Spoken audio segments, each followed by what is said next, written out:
Yaaloltu jaalala mootummaa qalbii koo siinee wal argeerra deebi'ee hin beeku.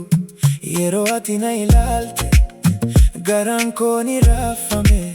Maal ta'ee jedhuun ammas sirratti kufee. Daandii dheeraa keessa wal qabannee deemna. Harki kee harka koo irratti nagaan na buusa. Yeroo ati kolfitu aduun naaf baati. Yeroo ati dubbattu onneen koo ni sirbi. Na hin dhiisin jedhu ani si gaafadha. Si malee guyyaan koo gurraacha na kaasi. 2026 ta'uu keenya jaalalli keenya dhaabbattu bara baraan. Ati mootummaa koo ani mootummaa kee.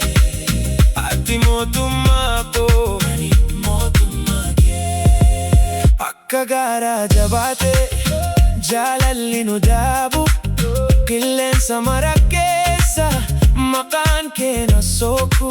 Gara mootummaa kee deebi'ee nan seena. Ati yoo na qabdu dhiibbaa hin sodaadhu. Ani siif jedhu galla garaan koo dhugaa. Siinee wal argee karaa koo si waliin. Yeroo ati kolfitu aduun naaf baati. Yeroo ati dubbattu onneen koo ni sirbi. Na hin dhiisin jedhu ani si gaafadha. Si malee guyyaan koo gurraacha na ta'a. 2026 ta'uu keenya jaalalli keenya dhaabbattu bara baraan. Ati mootummaa koo ani mootummaa kee.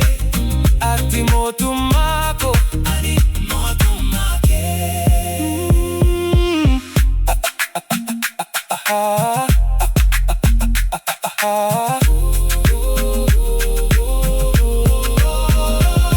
Halkan keessa na baasi maqaa kee na waami.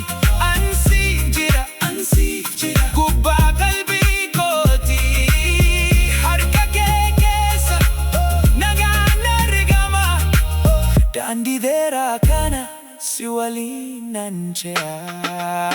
2026 ta'uu keenya jaalalli keenya dhaabbattu bara baraan. Ati mootummaa